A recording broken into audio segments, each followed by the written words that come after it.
اعوذ باللہ السمیع العلیم من الشیطان الرجیم من ہمزہ ونفخہ ونفثہ۔ سورہ بقرہ کی آیت نمبر 230 میں اللہ رب العالمین کا ارشاد گرامی ہے،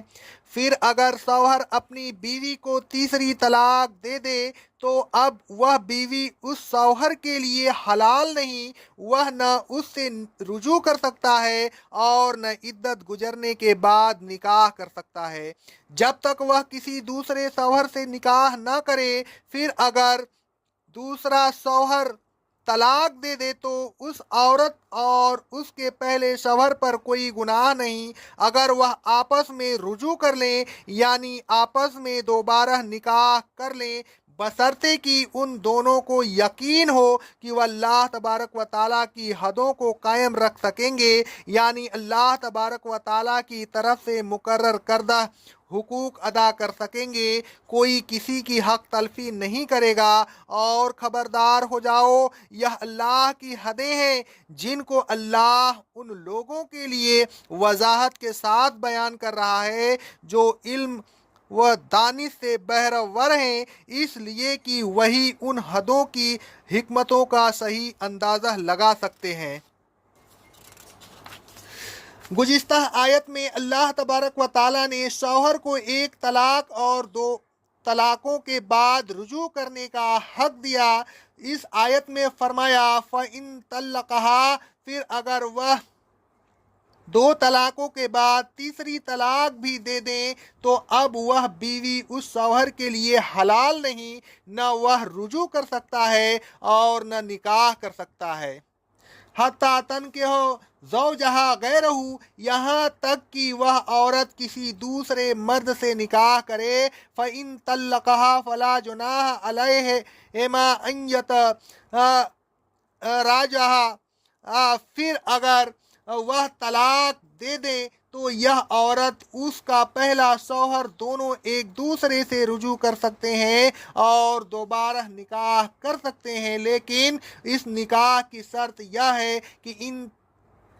ظنا ان یقیما حدود اللہ، ان دونوں کو یقین ہو کہ وہ ایک دوسرے کے حقوق بحسن و خوبی ادا کر سکیں گے، معروف کے مطابق زندگی گزار سکیں گے اور اللہ تبارک و تعالیٰ کے مقرر کردہ حقوق کی خلاف ورزی نہیں کریں گے۔ اگر یہ یقین نہ ہو تو نکاح نہیں کرنا چاہیے تاکہ دوبارہ وہی ناخوشگواری صورت پیش نہ آئے جو پہلے پیش آئی تھی اور جس کے نتیجہ میں طلاق واقع ہوئی تھی۔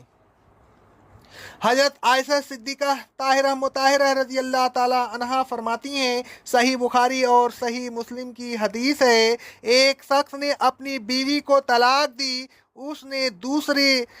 شوہر سے نکاح کر لیا لیکن وہ شوہر حقوق زوجیت ادا کرنے کے قابل نہ تھا، وہ اس عورت سے محبت نہ کر سکا اور اس نے کچھ عرصہ بعد اسے طلاق دے دی۔ وہ عورت رسول اللہ صلی اللہ علیہ وسلم کے پاس آئی اور عرض کیا کہ اے اللہ کے رسول صلی اللہ علیہ وسلم، میرے شوہر نے مجھے طلاق دے دی، میں نے دوسرے شوہر سے نکاح کر لیا لیکن وہ حقوق زوجیت ادا کرنے کے قابل نہیں ہے، وہ ایک مرتبہ سے زیادہ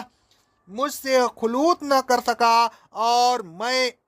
بھی وہ صحبت نہ کر سکا، تو کیا میں اپنے پہلے شوہر کے لیے حلال ہو گئی؟ رسول اللہ صلی اللہ علیہ وسلم نے فرمایا تم اپنے پہلے شوہر کے لیے اس وقت تک حلال نہیں ہو سکتی جب تک دوسرا شوہر تمہارا مزہ نہ چکھ لے اور تم اس کا مزہ نہ چکھ لو، یعنی جب تک وہ محبت نہ کر لے۔ حضرت عبداللہ بن مسعود رضی اللہ تعالیٰ عنہ فرماتے ہیں، روایہ ترمذی کی حدیث ہے، رسول اللہ صلی اللہ علیہ وسلم نے حلال کرنے والے اور جس کے لیے حلال کی جائے دونوں پر لعنت کی ہے۔ اس حدیث سے ثابت ہوا کہ جو شخص اپنی متعلقہ بیوی کا نکاح کسی دوسرے شخص سے اس لیے کرائے کہ وہ نکاح کر کے طلاق دے دے اور پھر وہ عورت اس کے لیے حلال ہو جائے تو نکاح کرنے والا اور نکاح کرانے والا